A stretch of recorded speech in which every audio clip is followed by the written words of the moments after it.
एक बार भगवान श्री कृष्ण ने अपनी पत्नी सत्यभामा के कहने पर उन्हें स्वर्ग से पारिजात वृक्ष लाकर दिया था।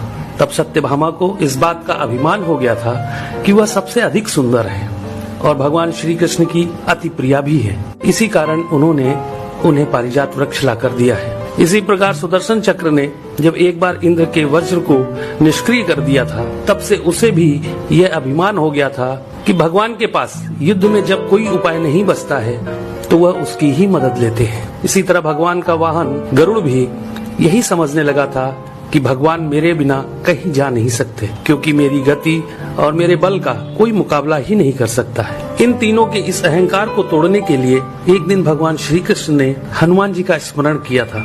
उनके स्मरण करते ही हनुमान जी तत्काल द्वारिका आ पहुँचे थे। भगवान श्री राम और भगवान श्री कृष्ण एक ही हैं, यह तो हनुमान जी जानते ही थे। साथ ही वह यह भी जान गए थे कि भगवान श्री कृष्ण ने उन्हें किस कार्य के लिए बुलाया है। इसलिए वह भगवान श्री कृष्ण के दरबार में जाने की जगह द्वारिका के एक बहुत ही सुंदर बागीचे में चले गए थे और वहाँ के वृक्षों में लगे फलों के साथ साथ वृक्षों को भी तोड़ने लगे थे। यह खबर जब भगवान श्री कृष्ण के पास पहुंची कि एक वानर बगीचे को उजाड़ रहा है, तो भगवान श्री कृष्ण ने गरुड़ से कहा कि तुम सेना लेकर जाओ और उस वानर को पकड़कर मेरे सामने ले आओ।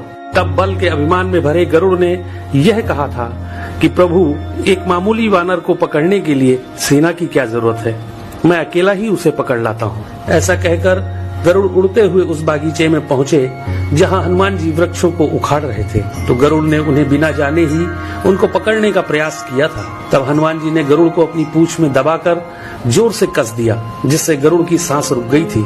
गरुड़ को इस प्रकार कुछ समय तक पीड़ित करने के बाद हनुमान जी ने अपनी पूंछ से ही गरुड़ को दूर समुद्र में फेंक दिया था।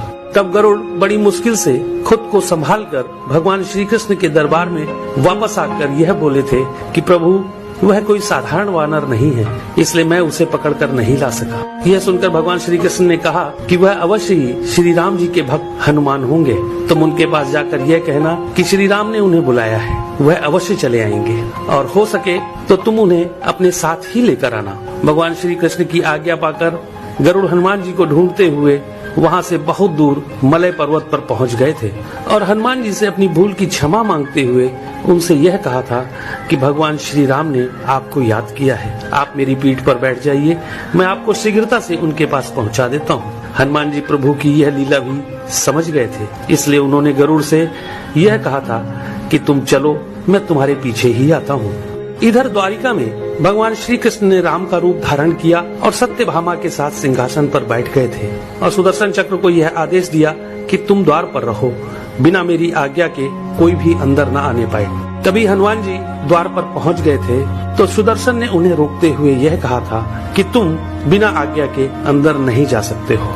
तब हनुमान जी ने सुदर्शन चक्र को पकड़कर अपने दांतों में दबा लिया था और अंदर चले गए थे। हनुमान जी ने सिंहासन पर बैठे भगवान श्री राम को प्रणाम करके उनसे यह कहा था कि प्रभु, माँ कहाँ है? आपके पास उनके स्थान पर यह कौन दासी बैठी है? सत्यभामा ने जब यह बात सुनी तो बड़ी ही लज्जित हो गई थी और उनका सारा घमंड चूर हो गया था। तभी थके हुए गरुड़ देव भी हांफते हुए दरबार में आ गए थे। गरुड़ ने वहाँ हनुमान जी को देखा तो वह चकित रह गए थे कि मेरी गति से भी तेज गति से हनुमान जी वहाँ पहुँच गए। इस प्रकार गरुड़ का बल और गति दोनों का अभिमान चूर हो गया था। तभी श्री राम रूपी कृष्ण ने हनुमान जी से यह पूछा कि तुम अंदर कैसे आ गए थे? तुम्हें क्या द्वार पर किसी ने रोका नहीं था?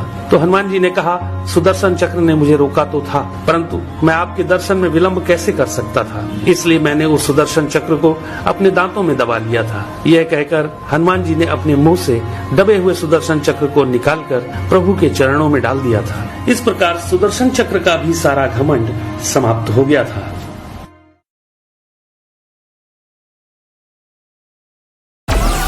Download Moj.